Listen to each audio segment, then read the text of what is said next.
Okay. Okay, so we're at this point in time, for those that are listening at home and that, that missed out on some of it, we have gone through the normal part of it and the consent calendar. We are now at old business, and seeing none, we're going to move into new business. Under new business, I'm going to move number 9, which is Madison System Improvements Project, up to speak because Weston has another appointment. So Weston, if you and Ryan wouldn't mind coming up and that and giving us the update. Okay, thank you.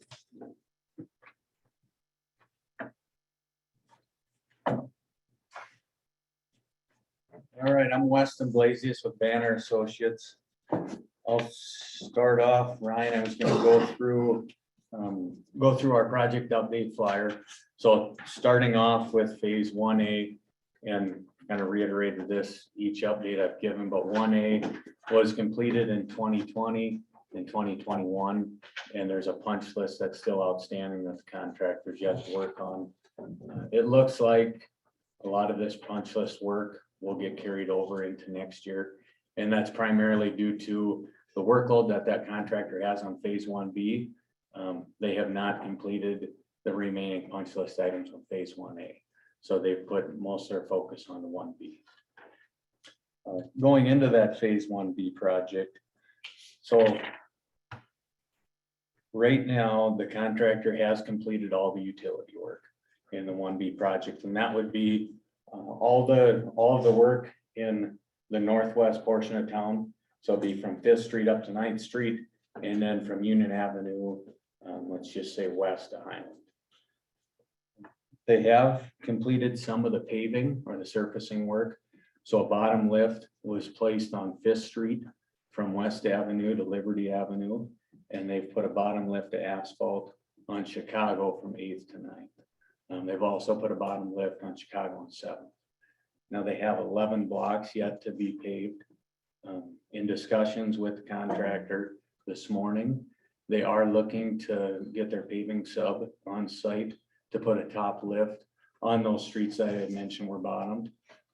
But they don't foresee being able to put asphalt on the remaining 11 blocks. So getting that news this morning was a little bit of a surprise. The weather, of course, doesn't look very favorable for putting asphalt in. We talked about this. Generally, it's 40 degrees and rising is what we like to see. The forecast for its 10-day doesn't look like we're going to see that. I guess anything from the commission, questions on the paving, on the schedule? Then continue in that with what would be done in lieu of the bottom lift. So if they can't put the asphalt surfacing in, a temporary surface is going to have to be provided.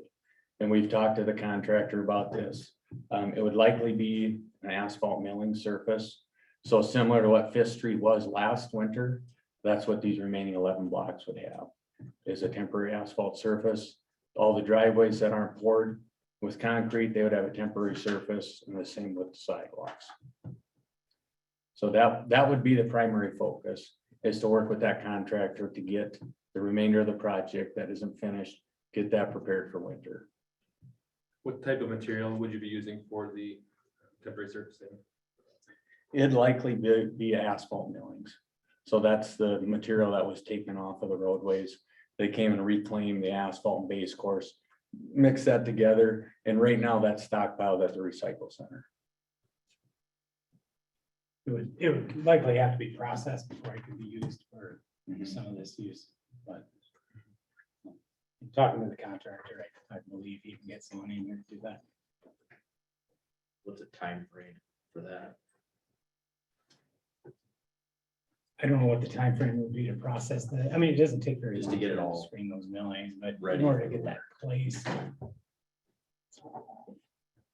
So they'd have, definitely a week of work to be able to place that much quantity of millings.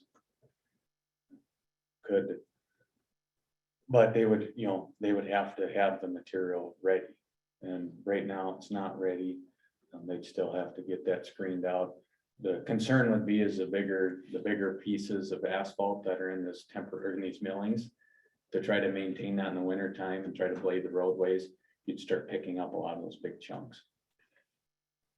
So ideally, the best thing is gonna be to grind them down to smaller pieces, run them through the screen so that you can put down something and pack it. Yeah. The concrete work will still continue on the project as long as the weather allows. Eventually that ground is gonna freeze and there's gonna be more of a challenge to try to put concrete down.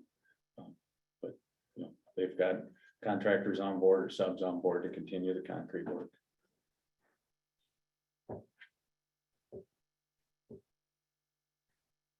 It seems like they had an ideal construction season to get this work accomplished. Is there something we could have done as a commission differently to prevent this? I feel like it's unfortunate because for so long that contractor, J&J Earthworks, had been doing really good work. I mean, their underground crews are very good. We're really happy with all the utility installation. It feels like they've stubbed their toe in this last month and a half to 2 months, where we feel like they could have gotten in here and gotten a little bit more work done at timely junctures along the project. We still held out a lot of hope that we'd be able to get it paved. But, you know, the contractor has one schedule, their subs have another, they have a lot of projects that they're doing. Just turned out very unfortunate. You know, a month or two ago, I would have never predicted this. Part of it too, fell on the natural gas company too, and not getting their lines dropped. Yeah, and that would be on Yeah, more on the Ninth Street, Northwest right. Ninth Street project. Yeah, this project really didn't have any utility delays. So to speak, it was more an issue of getting concrete done, getting the roads prepared. What's hanging out there for LDs or, I mean, what, So their substantial completion date was October 1, yeah. Final completion is November 15th, so we're at that point. We'll have to have a conversation about, you know, what we've been damaged and if we want to. assess those. Mhm. Yeah. I believe it's $1,700 a day, I think is in the contract. Yep. That's just for this part of the project for J&J. Just that contract, yep. Each contract would have its own. Going back to October 1st. Yes, and it'd be per working day, wouldn't be per calendar day.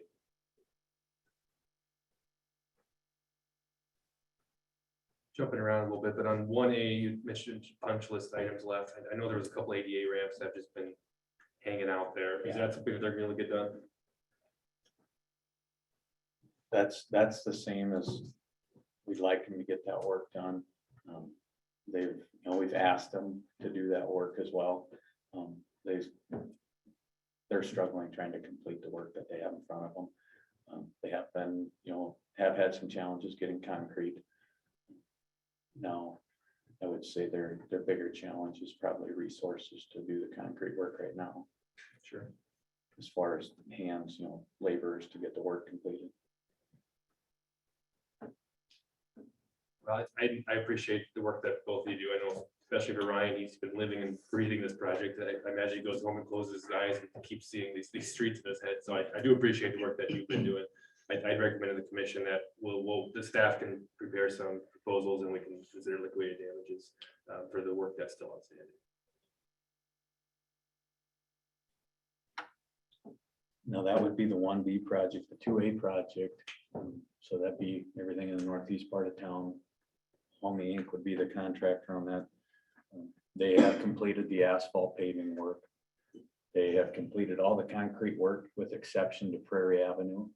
And they're working on Prairie Avenue right now. I did talk to the project manager on their end, and they were hoping to have the concrete work done next week.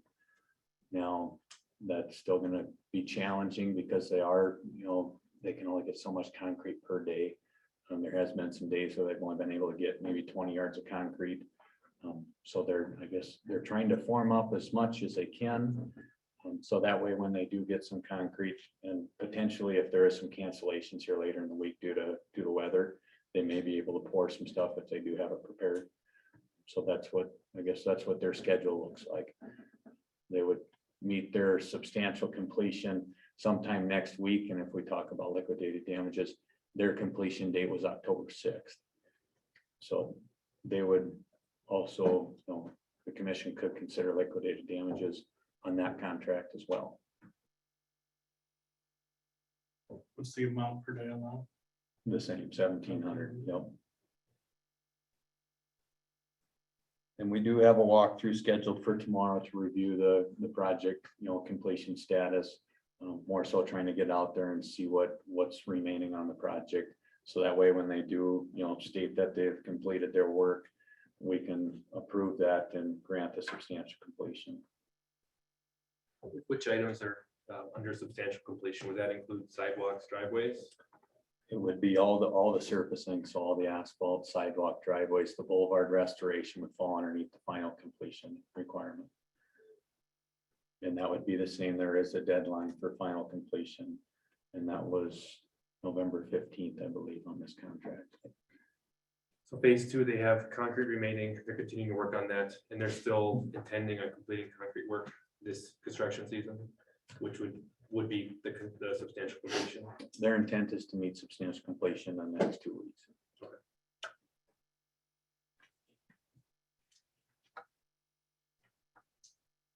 Phase 2B, that would be the water tower loop line.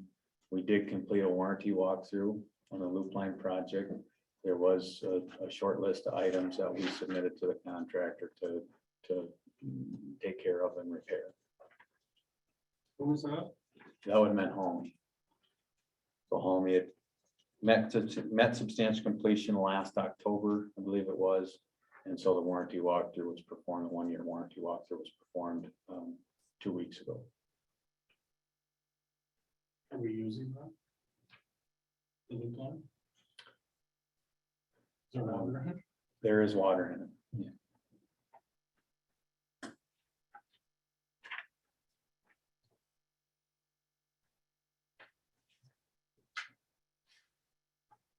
Any questions on the road development project?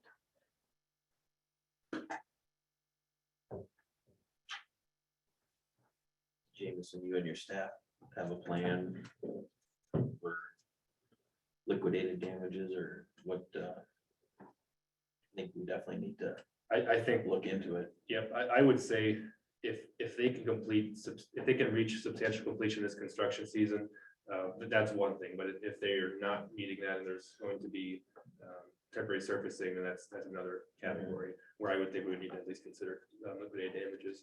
I believe we'd have the ability to assess it every construction day all through the winter.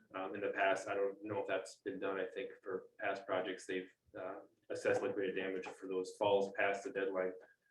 Those days past the deadline in the fall until construction can't occur anymore, and they resume right away in the spring. So there'll be a couple of options you'd have at your disposal. We did that on an electric project a few years ago. I think we suspended construction. Suspended it and then gave a starting and an ending date in the spring so that it didn't get pushed off.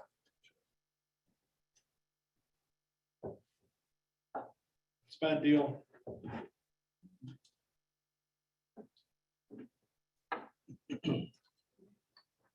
The other project I'd like to discuss is the Northwest Ninth Street project.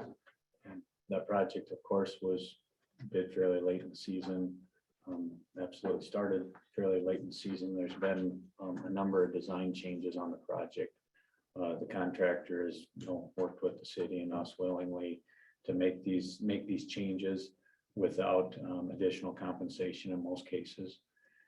And right now, they've completed all the utility work between the highway and Chicago Avenue. And so that include the water, sanitary, and storm. The roadway contractor has reconstructed the roadway just to the west side. So from the highway, just to the west side of the Olive Avenue intersection. They wanted to wait till the utility work was completed before they started reconstruction between Olive and Chicago. They did mobilize to the site last Friday. Today, they worked throughout the day to core out the roadway between Olive and Chicago and shape that so that way it could drain. And then they reconstructed the intersection of West Avenue to allow access to the development to the north, the Williamson addition. Talking with the contractor today, there's been a, I guess, mutual suggestion that the roadway is in such poor condition and is going to be difficult to reconstruct in its current condition. The subgrade is, fairly poor material. We've seen it throughout the rest of the project, but we've had days to dry that material down to get that compacted and gain stability. In the conditions we have right now, and especially with moisture coming in, it is going to be difficult to reconstruct the roadway section without using some type of reinforcement. And that reinforcement would come in, additional, I call it ballast rock or oversized rock to gain some type of support for the roadway, which in this case, if the city would like to, they could close the roadway for the winter. That's what the alternate option would be, is close the roadway for the winter, and you still maintain access on West Avenue. There would still be access on Chicago. You would not have access from the highway to Olive Avenue, and you wouldn't have access between Olive and West or between West and Chicago.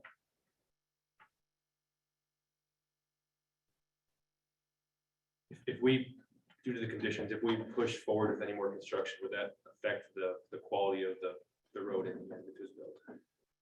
If it was built without additional reinforcement, it would. And in doing that, we would incur additional cost. Absolutely. And so, my concern, having been up there and looked at it, we have heavy vehicles that do come in, semis as well as school buses and things like that. If that roadway gets soft again, and that it could be substantial cost in that to bring it back into shape next spring for, to finish the project. So looking at it realistically, in that between now and spring, my thought would be to close it, hold our expenses at this point, rather than have to put extra dollars in that into it and then have to redo it again in the spring. And if we closed it at this point in time, it would be in better shape for continuing the project in the spring. And I think once people got used to it being closed and that through the winter and that, it would also be easier for people to plan, their routes. You can come in off 81 on 6th Street. We can send heavy traffic down to 34 and back up on the other streets. So those are kind of thoughts on that I've had after being out there and seeing the condition of the road and what we may have to do, and that if we wanted to make it usable, and then what we would have to do in the spring and that to put it back into shape, for reconstruction. So it's not usable in its current condition. If We you, can close it later. I mean, if things froze, we're not gonna cause that much damage to it, are we? I guess, yeah, on that note, is there opportunity to open it up after the ground is frozen with temporary surfacing for traffic until it thaws again in the spring? Or is that? Yeah, that's kind of my question too. I don't know if we could shake it up, and I don't know if it would just continue to move or if we'd ever get it in a suitable shape. Because once it starts moving, or once you start seeing running in that, it's gonna go fast, even if it's frozen. And certainly the spring, we'd have to close it again. So you could have it open for the winter time, but you'd have to close it eventually again. I'm not sure how much value that would be. And to be clear for the commission and for the public, you guys just got this information today, so we've got a lot of questions as well. We aren't aware of what every opportunity we have at this point, what the options are, but we're going to keep digging into that. When I was up there today and that, and you look at it, it basically looks like mud in the making. And it's not gonna take much moisture, and that is going to be, what it will turn into. So at this point in time, don't know. I'd still like to see what we can do. I feel really bad about this section of road. Yeah. I feel like the commission should have held this project back and bid it next year. But we got a little too optimistic, thinking the stars would align and everybody get all their stuff done, and clearly it didn't happen. When the contractor was dealt kind of a difficult hand, there were utility conflicts in the way. I think everyone that lives up in the Williams subdivision and probably one that's driven by there noticed that practically no work occurred on that project for 2 weeks. It stood at standstill, and I was waiting for the gas company to move a couple of lines. We had coordinated with them ahead of time and indicated to them that there were conflicts. And we had trouble getting material, they had trouble getting here to do that work. I think there's a lot of things that went into this. We did have some design changes. We did start late, but that gas company conflict really just killed it. You said they had material challenges as well as Yeah, construction they said they were timeline. having trouble getting the parts to complete. How long ago did we notify them this project was happening, that there were conflicts? When we started designing it, so that would have been, boy, we're pushing, well, actually, we notified them at concept, so we're pushing 2 years. So there really isn't any good reason why they shouldn't have had those materials on hand or the work schedule. That's the way I feel. We offered to, Dan Whitlock in my office and I offered to help the gas company out last fall and pothole those utilities, determine what the depths are, compare those against the design documents, get those moved ahead of time. And they elected not to do that. They said, well, we'll just move them in conjunction with construction, which is fine. But then you've got to have the materials and you've got to have the contractor, got to be ready to go. And we sat still for 2 weeks. Had that not happened, I think we're in pretty good shape. I'd really like to see Main Street stay open. We're gonna be getting some liquidated damage money. We can apply that toward fix all back up. I guess I'd be interested to see what you think it's gonna cost. We keep using it. To put it in a temporary access condition or Yeah. to reconstruct the Well, both, I guess. whole, yeah. But hopefully we can There's- keep a close enough eye on it when it starts going away. We can have a discussion about closing it. Mhm. But it's pretty dry out. I guess I'm not an engineer, but maybe we can get lucky this time. I think that'd be the biggest thing would be, if it was a temporary, every time, although it's gonna get cold here, if it did warm up in December and late November, whenever it did, there's gonna be maintenance to that road. Gary's amazing. And the spring, of course, would be the other challenge in the spring when. Yeah, when the well, yeah, frost that's comes probably, we'd probably have to take it down for Yep. a while in the spring. Yep. I understand that, but Well, people are gonna be really mad if we've got that closed down all winter. That's a long time. Yep, understandably so. So the direction I'm perceiving is what options we have, what's the cost gonna be if we have opportunities. But lean towards let's try to find ways to keep it open. Sure. What was the completion date for that project? October 28th. Do we have anything at our disposal to, I guess, hold the gas company to the fire a little bit more so they don't have these weeks-long delays in our projects? And I guess maybe we don't have that information yet. I mean, that'd be something I'd want to look into too. Yeah, I mean, I've discussed it with the municipalities and asked if they've had the same kind of issues and they have. And I've asked what do you do to remedy it, and they don't really have a good answer. They just say, oh, we just gotta hold their feet to the fire and try to. Isn't it in our franchise agreement when they let them fire right away? I mean, isn't that going Yeah. forward? We could put some more teeth in that. Going forward, I think we could. Brad Lawrence and I looked at the current franchise agreement. It's very weak. It doesn't. How long is it for, do you know? What's that? Do you know how long that agreement is for? As long as it's there. Well, I think they come up every, Yeah. probably 20 years or something. Yeah, I'm not sure where we are. at. One of the things they said too is they were having the same issues everyone else is, and that is getting help. Yeah. Qualified help and that to work, moving a gas line. Another reason I feel bad moving forward on this project. So we will prepare temp surfacing cost and the cost to add in the additional reinforcement that would take to reconstruct that section. Thank you. Yeah, Yeah, and Nothing. I understand exactly what you're saying, Jeremiah, and I kind of have a lot of the same thoughts. If it eases your mind at all, I think had we waited and did the entire project next year, we might be in this room talking about this very same thing next year. Because I think that's too large a project to get done in 1 year. We do have the utilities installed, and if the development for the church property goes forward, at least we have the utilities in place. And they can now connect. I mean, that was a big benefit of doing it this fall. I agree with you that I'd like to explore every option to open 9th Street. I'm just not confident. If nothing else, from the end of that elementary driveway to that housing development has got to be done. Make that priority. I guess I understand we'd be essentially throwing a little bit of money away, but I guess I'd like to know what that is. Let's Yeah. explore it.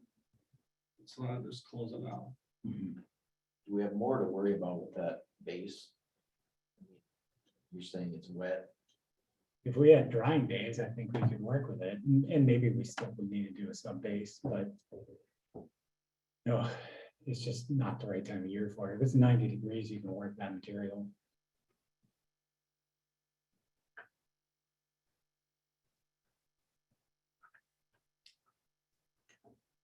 So we come back. Okay, at this point, Bob, you have a question? Yeah. Would, Bob, for those that are at home, would you come up closer to the microphone here and that? Please, thank you. We do have quite a few people that are listening at home. If you guys temporarily close 9th Street and then reopen it, who is responsible if there's an accident? Because it's still under construction.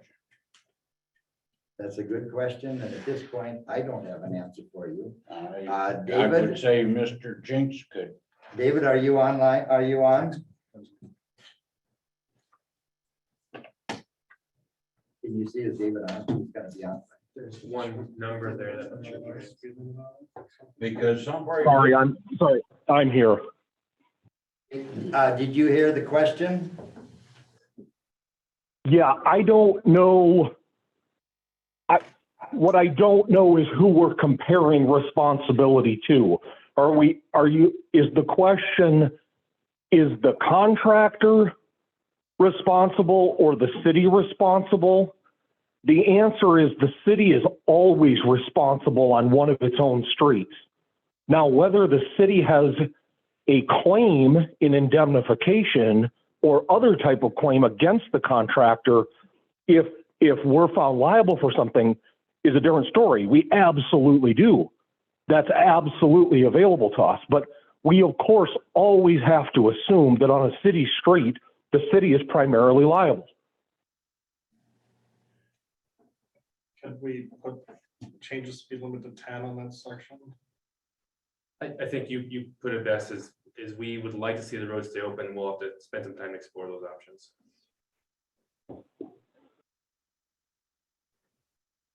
Other questions? Okay, Ryan, Rustin, more? That was all I had, Ryan, unless there's something else. Yeah, no, and we're given this report and we're giving it matter of fact. I don't want it to feel like we're being flippant about this. It means a great deal to both Weston and I to try to get these projects done. Weston and the rest of the Banner staff sure worked hard to try to push the contractor toward the resolution for a lot of these things and tried to give them the tools to go forward. And I did too. So I don't want there to be any feeling like there was lack of effort. I feel like we did what we could. It's just a very unfortunate thing and nothing I take lightly. Jameson said earlier, I probably go to bed and think about this, and I do. I mean, I feel terrible for the residents that can't get into their driveways currently, that have to do with gravel roads. It's frustrating. It's frustrating and I wish things could be different, but they are what they are. But you can't shoulder all of that, either one of them. Right. No, and I do acknowledge that there's only so much we can do. The contractor has to show up, there were times where contractor wasn't in town or didn't have materials and those are beyond our control. And I was up there today and they are, preparing the surface for coming out of the Williams addition to go south one block. Whether or not, they would be able to work on that and make 9th Street between Williams and the west side of the elementary open, and that is questionable because it's also an area that is going to act like a swimming pool if we get any moisture at all. And so when I looked at it up there today, and that's why I made my comments in that I thought it might be best for the citizens as well as the commission to look at closing that one block and the remainder of 9th Street to 81, rather than open, close, and have to pour additional taxpayer dollars into it that could end up being, more costly in the spring.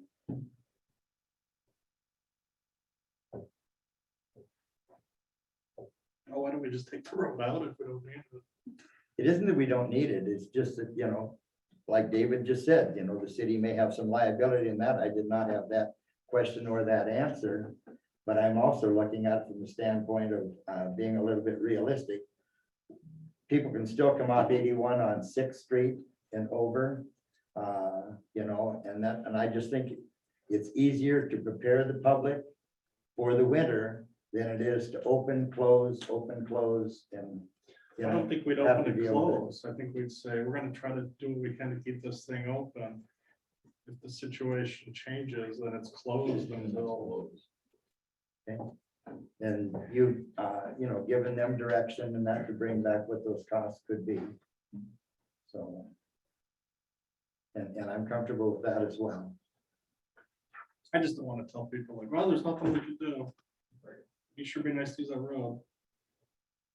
I agree. Let's try And something. speaking with Ryan before the meeting, I know that we just got the information today. We're not giving up on this road open. I don't think you are, by the way. I know that. Yeah. And so we'll come back with more information and let you guys decide how you'd like to see this move forward. Thank you. Thanks for giving it to us straight, guys. Yeah, absolutely. Any other questions or comments? Okay, thank you. With that, we'll move on to first reading of ordinance number 1561, amend appendix B, zoning, section 1702. And if the two of you wouldn't mind coming up. And that.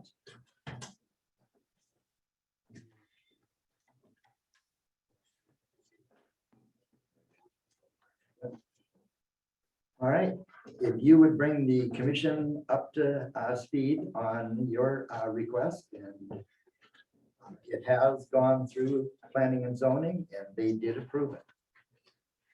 We're just back where we were a couple of years ago. We want to put an addition on our house. I got one of my nifty packets.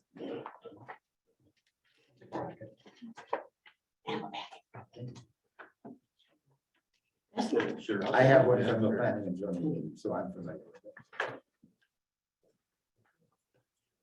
well, I put them all together, but then Jen beat me last time, so.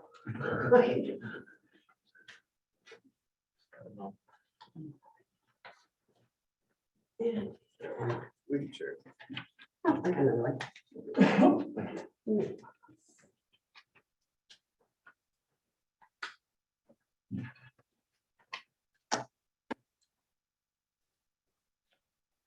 Well, yeah, basically, we just really want to put an addition on our house and stop living in a dump. It's been sitting like that for a long time, and there's no point to reside something if I'm going to put on an addition. I want to do it all at the same time. It just costs me more if I do. And, after the last one, we went around and we looked at a couple houses, and it was like, this is ridiculous. That I'm spending twice as much and still would want to redo everything. By doing what I'm doing here, I'm doing it all at a cost, not to mention to find that location again would be nearly impossible. I love my location. We also want a garage. So we have access to First Street, because right now, in the wintertime, you can't park out there. It's a snow emergency route. So we gotta park in the alley, and that can get plugged up pretty good in the wintertime, so It'd be nice to be able to actually have access to a snow emergency route. Which was one of my reasons. I'm not a very good driver. And I was at planning and zoning meeting and there was a lot of discussion at that meeting. And it was passed by planning and zoning. And this is step number 2. Ryan, do you have anything you'd like to add? You were at the meeting as well. Yeah, maybe I'll just. mention. So, in preparation for this item, planning commission meeting, we reviewed that submittal taking into account the comprehensive land use plan that was passed and adopted in April. Purpose of that land use plan is to encourage appropriate development in the city of Madison surrounding area. The future land use map within that adopted plan identified this area as mixed use, specifically light industrial and medium density residential. The current use of the property is residential, as I mentioned, and surrounding property is a combination of residential to the north and industrial to the south, east, and west. We feel this request would fall in line with that encouragement of that mixed use approach. It does not create what I call a spot zone, because there is, while there would be heavy manufacturing on 3 sides, there would be R60 residential to the north of it. And I would call a spot zone if the heavy manufacturing was surrounding the property, property completely. Our office reviewed comments from adjacent landowners who expressed both support and concern about the proposal. But the planning commission ultimately did approve that rezone unanimously. So this was updated. or- That comprehensive land use plan. Yeah, we approved it this last spring or so. Yeah. This was, So previously, the old land use plan had this area zoned as heavy industrial, and for that reason, the planning commission recommended denying the rezone.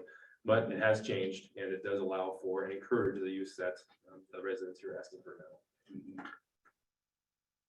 There aren't any issues with setbacks or anything. It's been purely zoning challenge. I'll make a motion to approve first reading of ordinance 1651, amendment appendix D, zoning section 17.02. Second. We have a motion and a second. All those in favor, signify by saying aye. Aye. Those opposed, same sign. Motion carries. And for Weston's benefit, I'm going to move to number 3, approve the agreement with Banner Associates for the ARPA project engineering services. Jameson, would you like to address that first? And Thank you. Nick Gish coming in, and Ryan could speak to this as well. So we are looking at an agreement for engineering services for upcoming projects. If you hear the term ARPA or SRF, you can almost use them interchangeably. ARPA would be the dollars that came to the federal government with recent packages in the last year or so. SRF would be the state revolving fund. That is a long-term program that municipalities are able to benefit from for infrastructure improvements. And that's the vehicle that the ARPA funds are going through. So the city had received substantial ARPA grants and loans to have improvements for our utility infrastructure throughout the community. Those projects are divided into 6 different segments. There's a 7th segment that covers some of the RD funding for sewer relining. And before we can move forward with implementing any of those projects, of course, we need to be able to design them accordingly. And so this is an agreement with Banner Engineering to provide the design and construction administration services for all of our SRF projects. The total estimated cost for design and bidding is an amount not to exceed $848,000. And on the construction services, an amount not to exceed about 1.1 million. Construction costs for the entire project are 12.5 million. So the engineering costs would be equivalent to about 15% of the project, which is in line with what you would typically look for in the projects.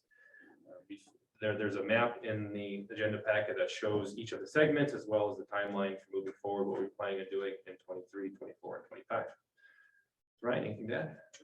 Nothing to add. I can just answer any questions if you have any. Let's let the good times roll. Approve agreement. I'll make a motion to approve agreement with Banner Associates for ARPA projects engineering services. second. We have a motion and a second. All those in favor, signify by saying aye. Aye. Those opposed, same sign. Motion carries. Thank you. Number two, first reading of, want to step in real quick? okay, very good, sorry. Just want to say, thank you. There's a lot of work coming up in Madison. There's a lot of work going on right now. We're committed to helping the city in whatever aspect we can, and just appreciate that the commission and the staffs entrusted us to complete these projects for the city. Thank you. Thank you. It'll just keep getting better.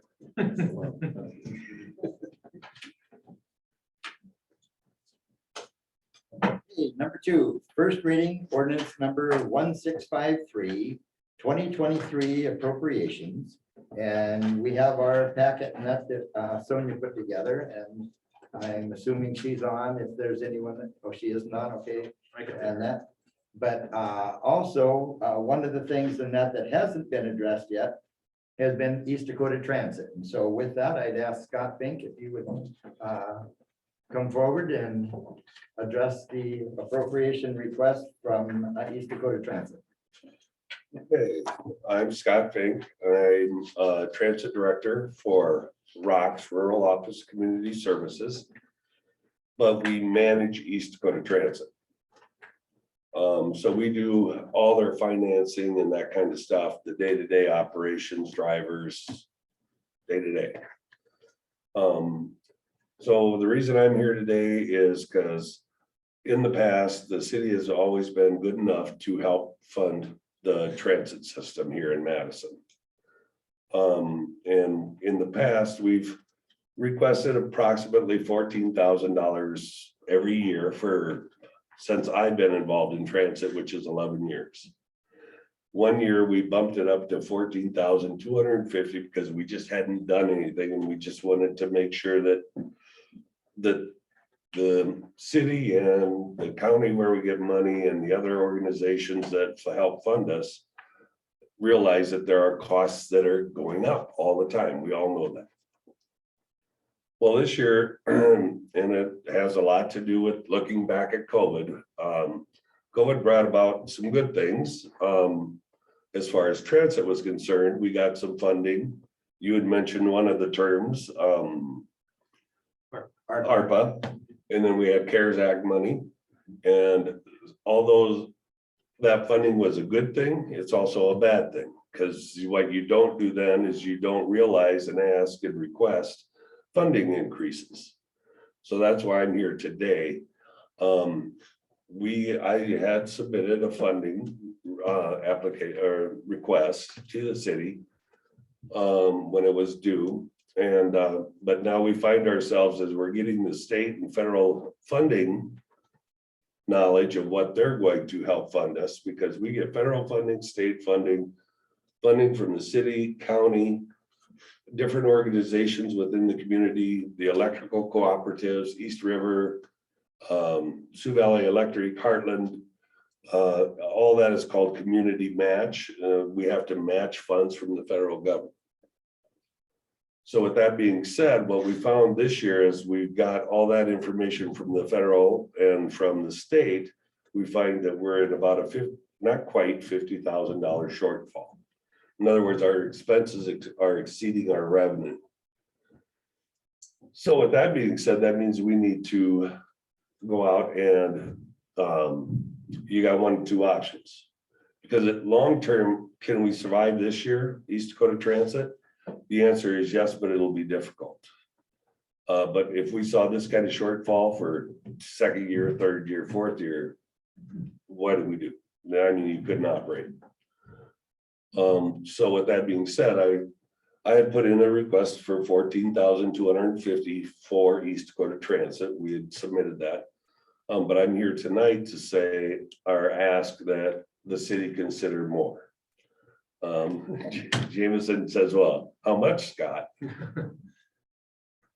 Where we have a $50,000 shortfall. I don't know what's the right number to put out there. You know, should we be asking, because we have a number of people that help support us and, you know, and within the community. I don't know what the answer is. I don't know, but I guess that's kind of what I said to you. If you don't ask, you don't get. So I'm here to ask for whatever the city thinks they are able to give us, whether that be a smaller increase than I would really like to see, but it's, you know, it's Scott being here requesting, so. You know, it started, I don't know, we talked about, when we were trying to figure it out, what helps us to look at more of the long term, we were starting to talk about at about 20,000 to ask from the city. And then, as I thought about it more and I checked with the county and their budgeting process is already over, so we can't even request more from them this year, and they had their own financial issues. So I don't know, 18, 16, but I guess I'm here to do is ask for any consideration for any amount more will help. Any dollars help at this point. And I plan to go out and go to the electric company, you know, and those different places to ask them to increase their funding as well. Does So the federal government match dollar for dollar, everything we contribute to? federal government is somewhere around 51 point some percent they fund. And then they ask for what, and then they ask for the rest in community match, what they consider community match. So it's about 50-50, but it varies somewhat between 55-45 and 50-50. It's somewhere in between, it varies. They've got their funny formulas. I shouldn't have said that. They have formulas that they deal with, and that's how they derive it. You know, they have pools of money and they use these formulas to determine. And actually, the state is the grantee. We're a sub-grantee of the state. Yeah. So I don't know what more I can tell you. I don't know if you know what transit is, what we do here. Jamison, how much in total do we spend on public transit a year? Well, the dollar amount that he referenced before for East Dakota has been the 14,050. That's all we spend, you know. I don't think there'd be any other transit. None We that I'm don't aware have of. one course, and I don't think there's anything else we would. I think we should give it more money. Absolutely. I can- 30 grand. I got a question. No, I want to give extra money. So this $50,000 Shortfall. additional expense, I'm gonna say, is what kind of percentage is that based on your grand scheme of things? So how big's your budget? Yeah. Yeah. Same thing. I didn't know. I can tell you that our net projected eligible expenses is 239,400. Our revenue that we're looking at this year is 187,343. What are your thoughts? This, I think, is purely a commission Oh. decision. Yeah. We can. Well, it's I- good service for the community. I will say, you'll need to make a motion to approve the ordinance, then we can amend it, and I can provide assistance with that. I can tell you that there's differences like Rocks, just so you know, Rocks has like 18 different transit sites. Not Madison being one of them, because here we manage the transit system, it's not Rocks. And Brandon is the same way, we manage their transit, but they are a city transit, not, Madison is made up of a board of 10 or Not 11 12. members, leaders within the community, like Tammy Miller from the hospital, Lois Lear from Department of Labor, Bob Sar, East River. So they're leaders within the community make up this board. So just so you know that we're a little different makeup in that respect. We have a committee that was, and they're a nonprofit. They're a 501(c)(3) nonprofit agency incorporated. And a lot of the people who utilize this and that are eco clients and elderly. And they also do pay, I believe it's $2 per ride. And they have to schedule the rides 24 hours in advance. Yep. So that, you know, timing can be done, you know, to provide their transportation from where they are to where they want to go. And so those rides are anywhere in town, in the area. Primarily in town. Primarily in town, we will do a 3-mile radius, so we do go out by the there's that section of homes out there right by the golf course. We'll go out there. There's a couple of daycares out there and so forth. And that's one of the differences, like, that's where I was gonna go with this city thing. Brandon does not go out of the city limits at all, at all. They are strictly, but the reason for that is they are strictly funded by the city. They get no county money, they get no United Way money, they get no different organization money or headquarter electrical company money. It's all funded by the city. That's their difference from East Dakota Transit. And this is also very important for ICAP because it provides a lot of transportation and that. We do the Head Start program now is what we picked up. We went from about an average of about 1,700 rides a month. And then that's the average because in the summer it's less because no preschools. But this last month we were 2,100 and some rides. So we've had to add another driver, which means another cost in wages, cost in benefits, cost in bus and fuel. So that's part of what's attributed to this large deficit this year. But I see that continuing to grow as our community grows and the need grows. So Scott, you see the ongoing, if we were to increase it, that will continue to be the ongoing, or will we come back and look at this again next year? next year we'll probably have to ask for another increase because we haven't done it. Up until even COVID, we hadn't asked the city for, except for the 250 increase for the 11 years I've been involved, because we try and be real lean. We want to use taxpayer monies very wisely. So we really watch how we're spending the money. And that's why we have leaders within this community helping, and we go through a finance every month to make sure that we're being very prudent with the funding that we get. You mentioned $2 a ride. Do you know the history of that cost, that rate? Has that changed at all in recent years? It has not. That is one of the things that when you have a deficit like we do, or a shortfall, like I'm talking about $50,000, you have options. You either increase revenue or you change your expenses, and then changing the expenses is to not provide some of the service you provide, right? Cutting and not then start denying some rides.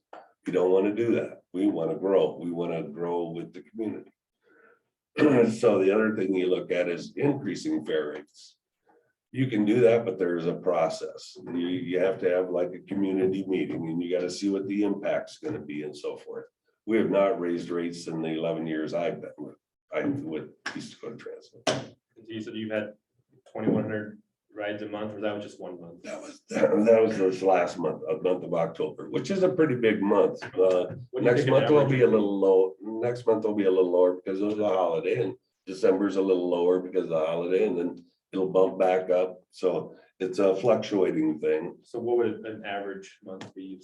1,800, 1,700? 1,700, 1,700 to 1,800 average.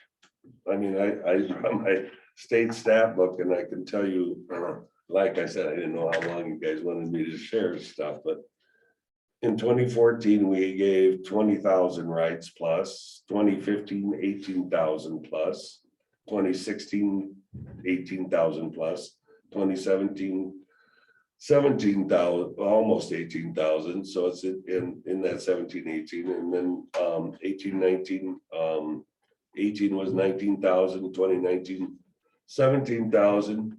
The 2020 COVID hits, 9,840. And where we were lucky, the good part was we had the CARES money and the money that you're referring to. That paid our drivers so that we didn't lose drivers. And and for the little bit you still have eating the bus barn and all those kind of expenses. They don't go away. So yeah, 18,000 rides a year, $2, you're only getting 36,000 revenue from those rides. So you can look to increase fares a little bit, but to make up a $50,000 deficit, it's just, you can't come close. It on its own would not. Yeah. It on its own would That's what I not. was looking for.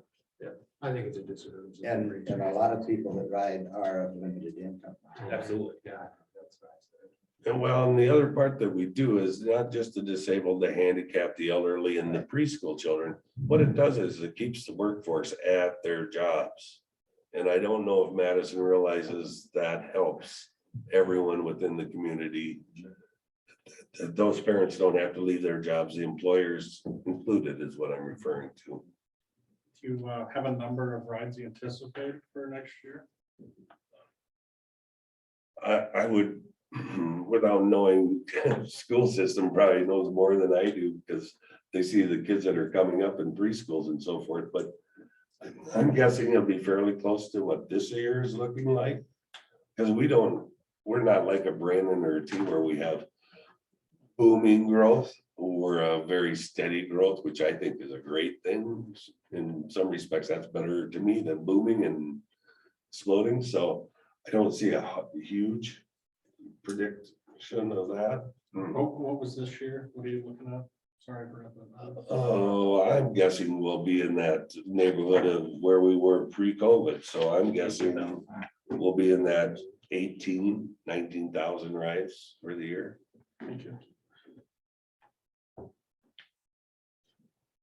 COVID was a tough thing for all of us and.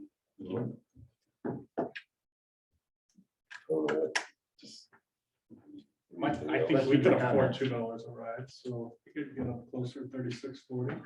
No? Thank you. Marshall, what do you think? Not my decision. Oh, I know it's not, but what are your thoughts? Just listening, that would have been my first thought. Are you looking at increasing the fares, but we need to keep it down so people can afford it. That's the hard part is increasing fares, but we have to look at it. Long term, we have to look at it because. Especially if it's been 11 years, that's. Yeah, well, and we have done that not only with fares, we haven't had our requests to the city, county and the other entities in the community. We haven't increased. Yeah. We've been able to maintain best we could. You guys do a good job to keep our public transit expense very affordable for the city, so. Well, and part of it too is if you notice on the bus and that there's advertisers also that pay, to have their business on the bus. Even Valiant has an advertisement on the bus and Kiwanis and Rotary, they have decals on the bus and because they provide monies too.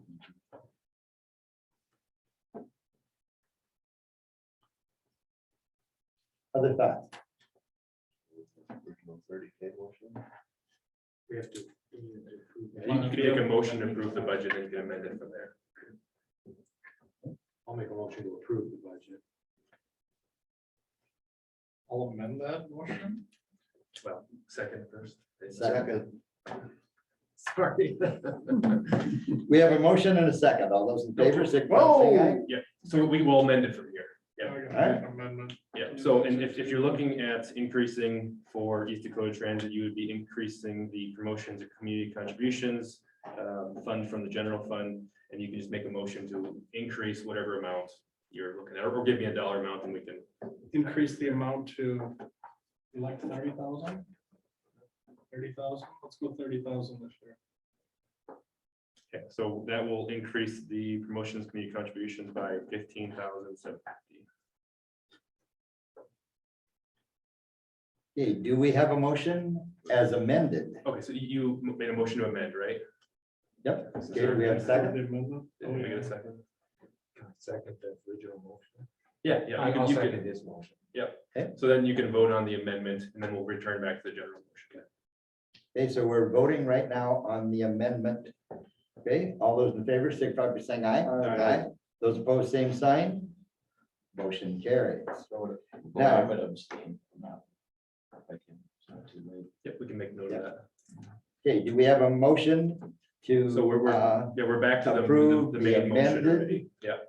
The amended ordinance number 1653, 2023 appropriations. So that motion was made already. So Adam made the motion.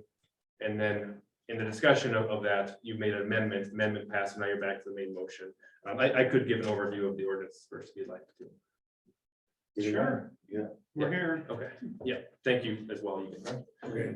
Okay. Thank you for All your those in favor, consideration. signify by saying aye. Let's, yeah, we've got another change to make too. So, Oh, okay. yeah, so before we vote on it, and certainly this is for the overall budget first reading, so anybody from the public, they might have discussion as well.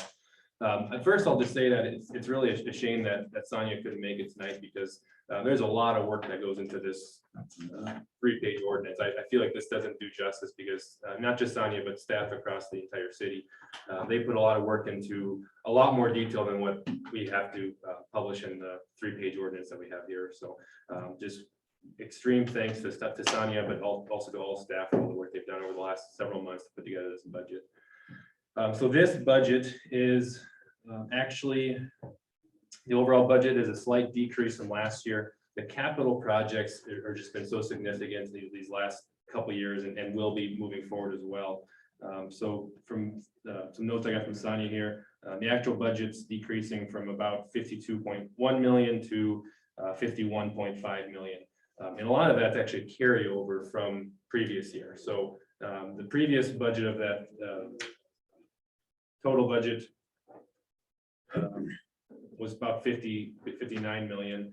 We're carrying over $13 million to 2022. And so those are projects that haven't been finished yet. Like a big chunk of that's almost 5 million for the creeks that we're now getting to the point where we can start construction next year. So there's a lot of bigger projects that have been carried over to that. The operating budget has increased about $1 million, and that's due primarily to wage increases. With inflation going up, we've also seen the increase in labor. So this budget factors in a 5.5% cost of living adjustment for all employees. And of course, since the last year's budget was passed, we had a 3% cost of living mid-year in July. And so that's going to be a difference from the previous year's budget as well. Also, operating budget up primarily due to wages, but the overall budget is actually down slightly. I think that's where I'll leave the overall budget conversation. Sonia did want us to make one additional change. So there was just a duplication in some funds. So we'll need an amendment, a motion to amend to remove 95,000 from the promotions and community contributions. Second.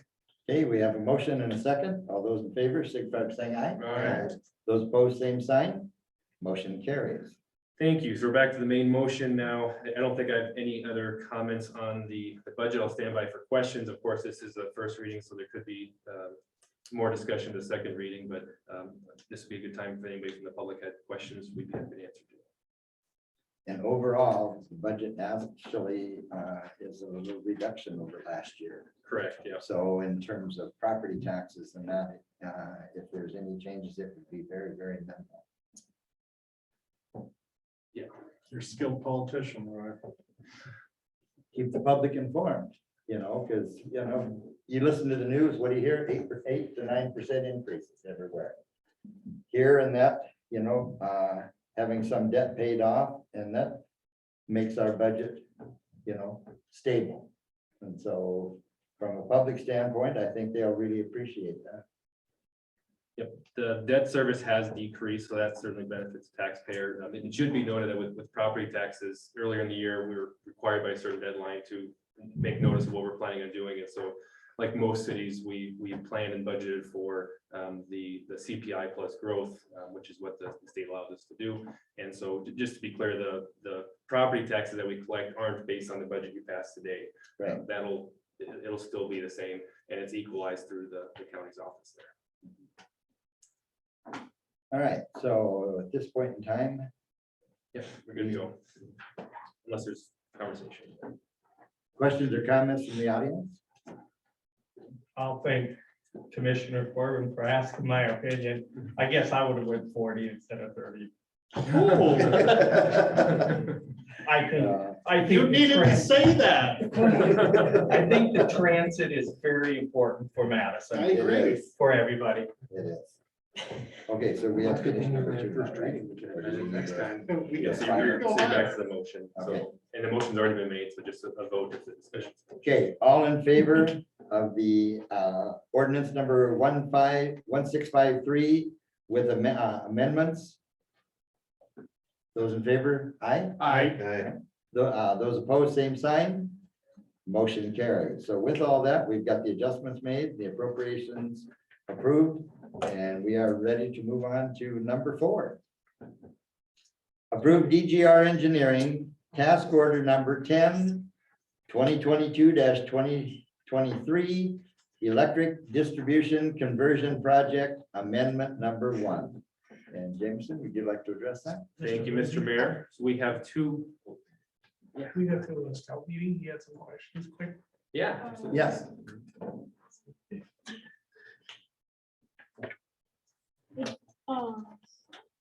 So I have a couple of questions about this. First one is, what does the motion to adopt mean?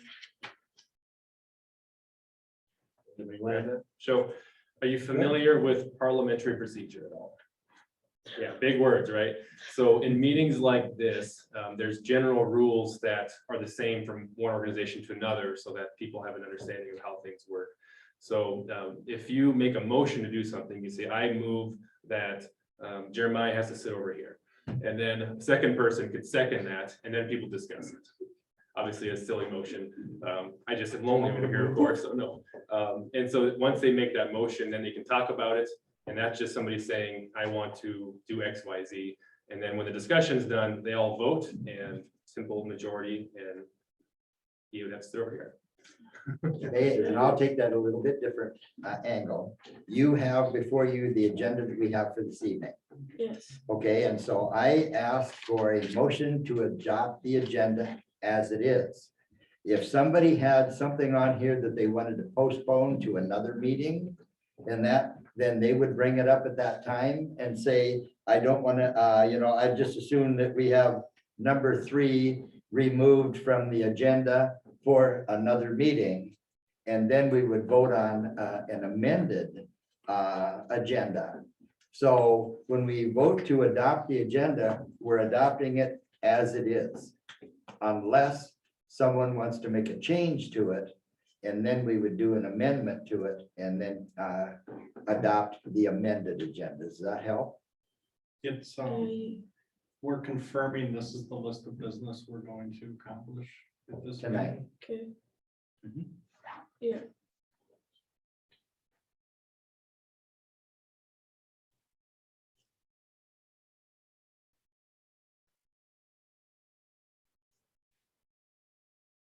He's doing this for a scout badge. Yeah. It's Nope, great. totally understood. We need more of this. Yes. The next question is, what is the improvement project that you guys were talking about earlier?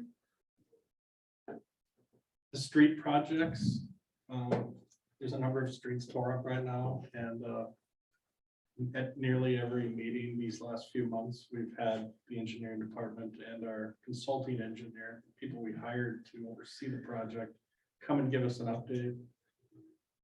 Okay. And the project is replacing the water lines in town and that from approximately 100-year-old cast iron pipes and other pipes to newer plastic pipes, and then also rebuilding the roads and that. So if you go through areas and that where it's already completed, you'll see a nice street to drive on. They also have new infrastructure that's underneath the road that you don't see. But you turn on the water faucet and you have the water coming to you through those new pipes. Okay. How long has this project gone on for? Well, Too long. we first started talking about it in 2017. Okay. So this construction started in 2020, right? Yeah. So construction wise, we're finishing up the 3rd year of it. Takes a lot more time beyond that when you have to design it and make the plans for it. It is currently the largest infrastructure project the city of Madison's ever undertaken. Yeah. And it probably will hold that crown for a few years. how much money has this project taken to? 22 million? $22 million. We did receive at least $2 million in grant money, right? Two Yes. and a half. Did we get more than that? Well, Around there. Yeah, but then how did the ARPA funds fill in for the grants and that? Yes. Well, yeah, That's a the different project. yeah, the RD, I think it's at 20 million and 2 million and change. Yeah, the next one, we got a lot more grant for. Okay. How much? How do you guys make money? Here, So the two main sources of money or revenue for the city is through property taxes and sales taxes. Yeah. So property taxes, everybody who owns land in town each year pay a certain percentage of what that property is worth. And then that goes to a few different entities, one being the city. And then sales tax, every time there's a purchase in town, whether it's something down the gas station or lumber or anything like that, there is 2% sales tax that comes to the city for that. okay. How much money does the city of Madison normally make yearly? I guess it's a ringer, huh? Of course, this is the meeting, Sonia's not here too. Well, give me a second. When you look at the budget and that, and we're talking $58 million, you know, for 2022. Not all of that comes from property tax and sales tax. There's other revenue sources in that that come into the mix as well, including use taxes, you know, where people pay to use things like if you go to the swimming pool, you either buy a pass to the swimming pool or you can pay, you know, to go during the day. So there's other sources of revenue also that make this up in that. So, And we also oversee the utilities in the city. and part of the utility budget, we have the electric and the water and the sewer. And so they're budgeted in here. And so people who use water, use the sewer, use electricity, and that also contribute to those departments. And that's also part of the budget. Okay, So we don't really make money. The money we bring in, we spend almost all of it back Yeah. in projects in the city and to operate things, remove snow, the police, the street projects. so how much was that again? So in the budget we just approved for next year, the total means of finance, the money that we expect to bring in is about $17.6 million. Okay, And then we have 10 million that we already have in cash that we have at our disposal to use if needed from previous years. okay, And then the remainder are the utility costs. Right, that's just our general fund, that's right. Yeah. You know, going forward, we should have a scout at every meeting and we can't leave till we understand everything. Great questions. Yes, very good. that's all I have. Well, thank you for coming. Thanks for coming. Yeah, good question. Yes. Thank good you. questions. You're welcome. Enjoy your scalp meeting. Thank you. Okay, and then moving forward, and that will be on number 4, approve DGR engineering task order. Number 10, 2022-2023 electric distribution conversion project amendment number 1. All right. Mike, why don't you have good questions like that, huh? I learned more from you, Matt. Those are great questions. But I'm glad that the park department didn't get roasted when we got paid for the park department. All right, so I've got 2 items here that are related to electric projects and its association with DGR engineering. The first one is an amendment to an existing project. So this would be task order number 10 for the 2022 to 2023 electric distribution conversion project. The original plan was that we were going to have this project have some work completed in 22 and some in 23, but quite a while ago, we realized that the lead times in electric infrastructure were so significant that we weren't going to get anything done this year. So we made the decision at that time that we were going to buy 2 years worth of materials in the 22 budget, and then we'll have 2 years worth of labor in the 23 budget. This amendment is reflecting the change that we had by essentially combining those 2 projects and putting the labor into 2023. The Work would be conversion of feeders number 9, 14, and 15. These are outlined in our electric long-range plan as phases 1A and 1C. The design will be completed over this winter with bids to be open in February. And engineering costs are a lump sum of $128,000, which is 10.5% of the estimated construction costs of about 1.2 million. Stand by for questions. Buying the materials ahead of time was very smart move, no question. Because that seems to be what we run into on other projects.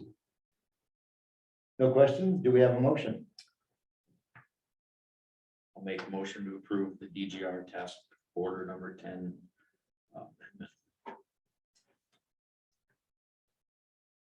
Second. We have a motion and a second. All those in favor, signify by saying aye. Aye. Those opposed, same sign. Motion carries. Number 5, approve DGR Engineering Task Order number 11 on the Green Substation improvements. And for the public, the Green Substation, and correct me if I'm wrong, and that is the one up by Dakota State University and Dakota Prairie Playhouse. So when we talk about the Green Substation, that's the particular one we're talking about. Again, Jameson. Thank you, Mr. Mayor. This would be for task order number 11. So we amended number 10 with the previous action. This is to approve a new amendment to our agreement with DGR to have a project for the green substation improvements. This is going to be a long-term project as well, especially when it comes to ordering infrastructure. So this is an agreement to get us started. As you'll see on page 3 of the agreement, they have the fees for the transformer procurement and for preliminary phase design engineering. But then the other 4 components of this project are to be determined, because at this point, it's really important for us to get that infrastructure ordered, because the transformer could be, they're thinking 1.5 to 2.5 years out. 2 years out. Yeah, so we want to make sure to get on the ball with that. Also, with the preliminary design process, there's gonna be a lot of questions that they're gonna have to ask and then answer. At that point, they'll have a better idea of what this design will need to be, and they can structure the cost for the rest of the project. So we'll need an amendment down the road once they get that work completed, but this is to get it started. The work for the construction, once we get to that, would be improving the green substation with replacing the H transformer and switchgear. That is also in the long-range plan as phase 1B. The engineering, the current estimate for the engineering as well as contingencies on the project, so it's 2 components there, $645,000. Construction cost is about $3.25 million. That's all I've got. I'll stand by for questions. What's the age of that substation in your number? I don't know. I can get that information. I think it's for the you. 70s. At least. It's reached the end of its useful life. Make a motion to approve DGR Engineering Task Order number 11, Green Substation. Second. We have a motion and a second. All those in favor, signify by saying aye. Aye. Those opposed, same sign. Motion carries. Number 6, approve the Teamsters 2023 to 2025 collective bargaining agreement. And again, I'll ask Jameson to address that. The next 2 items are collective bargaining agreements or CBAs for our 2 collective bargaining units, Teamsters and IBEW. We'll start with Teamsters. This would be the unit that represents our public work staff. So this would be water, wastewater, streets, parks, and solid waste. So we've successfully concluded negotiations with both of the units. Earlier with the budget, I mentioned that the wage increases for next year's budget were 5.5%. So that was the agreed upon number that we negotiated with the unions. And then there were also insurance changes that went through the insurance committee before being put into the budget that address the 4% increase that we are seeing under insurance plans for the year. Changes to the content of the contract include a few things. I'd say a lot of minor clarification items, cleanup things, switching meals to being paid per diem or to being reimbursed rather than paid per diem, requiring employees to use comp time by December 1st, increasing mechanic 1 grade, clarifying emergency as it relates to call-ins, and increasing standby pay, which is only applicable to the water treatment department from $40 per day to $50 a day. This is a 3-year contract, so we won't have the same level negotiations we've had in previous years until 2025, the last year of the contract. However, it does allow for an annual opener for wage and insurance negotiation, as well as one item from each side. So the city would be able to make one request, and same for Teamsters. We wouldn't be able to make infinite requests. That's what that means. Anybody have questions? I'll make a motion to approve Teamster 2023 through 25 collective bargaining agreement. Second. We have a motion and a second. All those in favor, signify by saying aye. Aye. Those opposed, same sign. Motion carries. Number 7, approve the IBEW 2023 through 2025 collective bargaining agreement. And again, Jameson. This collective bargaining unit is for the International Brotherhood of Electric Workers, or IBEW. They're the unit that represents the electric department. A lot of the same items as in the Teamsters one, such as the comp time, the meal reimbursements, the insurance, the pay. All those things are the same for this change. Their standby also got changed to increase to $50 a day, but in their case, the standby is removed the coverage during the work week. So we'll just be paying them for standby on the weekends. And then, it's also a 3-year agreement. In this case, is just for an annual wage and insurance.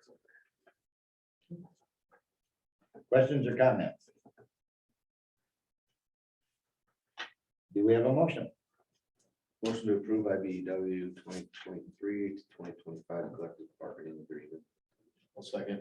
Okay, we have a motion and a second. All those in favor, signify by saying aye. Aye. Those opposed, same sign. Motion I carries. think we should probably thank Kirsten and Jameson for all the hard work on this process and putting together, the multi-year contract is gonna be a benefit for everybody. So, Totally agree. I agree. thank I you. think everybody on the commission here agrees as well. So thank you. Good work. Certainly appreciate that. Thank you. And I'll give my genuine thanks to both the negotiating units as well, because we can come to successful union contracts when both sides are reasonable and come together in good faith negotiate. And I think we've had that with both groups this year, and I look forward to continuing to work with them. Very good. Okay, number 8, consider sidewalk committee recommendations for 2023 sidewalk improvement project. And is there anyone in, Ryan, did you want to address that at all? Okay, no. James? Yeah, I'll get started. Ryan can come on up. I think the hot seat's cooled off, so we can warm it up again. So each year, the sidewalk committee, which is a group of members of the community, get together to look at areas of town to figure out where we want to install new sidewalks moving forward. The engineering department plays a strong role in making recommendations to them in that part. They met a week or two ago to have discussions, and they've outlined the areas that are included in the packet. I won't read them all off, but there's, I think, some areas with high needs of sidewalk that we're looking forward to moving forward with for next year. So I'll have to ask Ryan, or I'm not sure how this worked in the past, if we're looking for action to approve these areas before moving forward, or if this is for discussion purposes. Yeah, I think you can, this is your opportunity to officially take up the sidewalk committee's recommendation. You can acknowledge and accept, reject, modify, refer back to the sidewalk committee. All or some of the suggested locations. But if you accept the recommendation, it will serve to direct my office to start preparing the resolutions of necessity, and we'll bring those on forward probably in December. And there's a lot of work that goes into this from the sidewalk committee. So, at this point in time, and that, it's the commission's opportunity to approve the work that they put into it. Motion to approve the sidewalk committee's recommendations. Second. We have a motion and a second. All those in favor, signify by saying aye. Aye. Those opposed, same sign. Motion carries. One question, right, on the, back to the sidewalk, what percentage now of the city are we at? As Great it question. stand now, and Yeah, great question. One I don't have an answer for.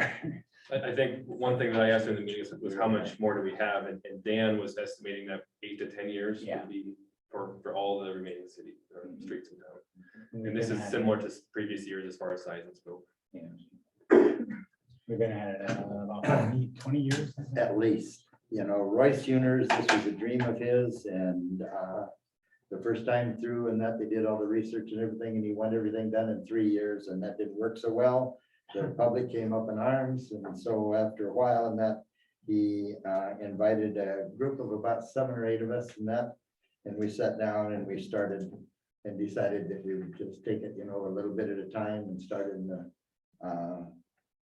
most critical areas, for safety and move forward. And so he's looking down on us, very pleased in that, where we are at this point in time. So this year was a dream of Royce Uners, and it is coming to fruition. I think one of the biggest pieces is we're gonna put sidewalk or all the way out to the movie theater for the kids. I Yeah. think that's pretty important. That was one of those chunks that needed to be done, I think. Heather, do we have any public comment on the sheet out there?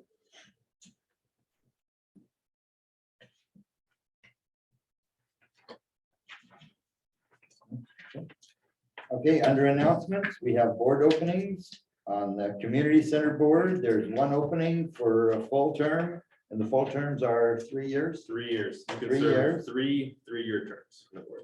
And there's one vacancy for a 1 year remaining on a term. So if there's anyone in the public and that would be, like to consider being on the community center board, and that, please contact Jameson's office. And Yep, we do have an application for all of our boards that we ask people to fill out, so anybody interested can contact the finance office and we can get them that application to fill out. very good. And with that, our next meeting is going to be on the 21st. Yes. Okay, we'll be on, Will we need to meet before that with numbers? I don't think so. So I would not deem the changes that you made tonight to be a significant change. And in fact, the main one, the $95,000 removal, a bigger one was really a clarification due to a redundancy. So I don't think there's a significant change. What about He like means on the the road. engineering? Yeah, times that. Times. Oh, you're talking about the construction projects? Yeah. I guess if you would like to meet sooner than 2 weeks from now, Would prefer would we we, would we have enough time in a week to get some answers for them? I guess the thing I would say is let Ryan and Weston put it together and then let us know, when they have information available, and we can notify the public of a 24-hour special meeting. And I think I'd like to see us have a special meeting just so we can. sounds good. I have no issues with that either. You can- Hey. Any other questions or comments? If not, do we have a motion to adjourn? So move. Second. We have a motion and a second. All those in favor, signify by saying aye. Aye. Those opposed, same sign. Motion carries. Thank you, everyone. Brian, any questions for you?